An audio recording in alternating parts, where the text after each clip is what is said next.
a committee ironically named the Ethics and Accountability Committee, the NDP have voted to give a taxpayer subsidy to political parties for 50% of their candidate elections expenses. So now any political party that meets the threshold of 10% of the vote could have half their party and candidate campaign expenses back in the form of cash from the taxpayer.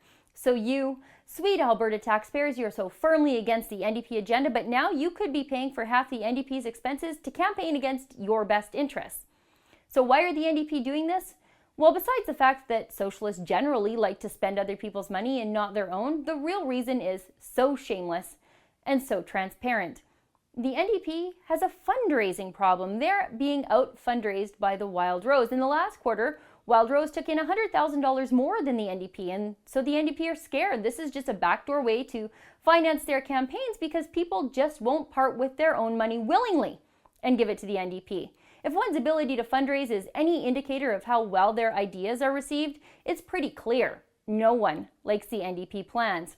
And this stupid plan to use our money to finance people we'd never donate to willingly, well, it was brought forward by exactly who you'd expect. NDP MLA and Bolivarian Revolution cheerleader / amateur rapper Rod Loyola. Of course, an avowed socialist would want taxpayer money going to help their political party.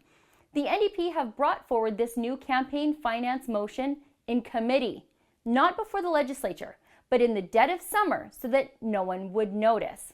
And that's pretty hypocritical for the party currently complaining about the secretive nature about the power purchase agreements and how they came to be. The NDP are so concerned about major decisions going before the legislature that they, as the sitting government, are bringing a lawsuit to overturn decisions made by the prior PC government, saying those types of decisions should have been made in the public, in the Legislative Assembly. But this rule change, this change that would drastically help parties like the NDP, parties so unpopular that they can't fundraise their way out of a wet paper bag, well, that sort of stuff is just fine and dandy to go to committee stacked with NDP MLAs. And now these recommendations are off to Cabinet for final approval without any input from the taxpayers who will be footing the bill. Talk about hypocritical. Now, the Wild Rose demanded a referendum on this issue. The NDP, of course, declined. The Wild Rose committee members fought to get public consultations. Of course, the NDP declined again. The NDP know they can't bring this issue to Albertans because Albertans will reject it. The NDP just don't care. They'll do what they do, and we're all just supposed to suck it up and like it. All we can do as the Alberta public is make sure these destroyers don't reach 10% of the vote threshold next election to get this subsidy. They've taken enough money out of our pockets already.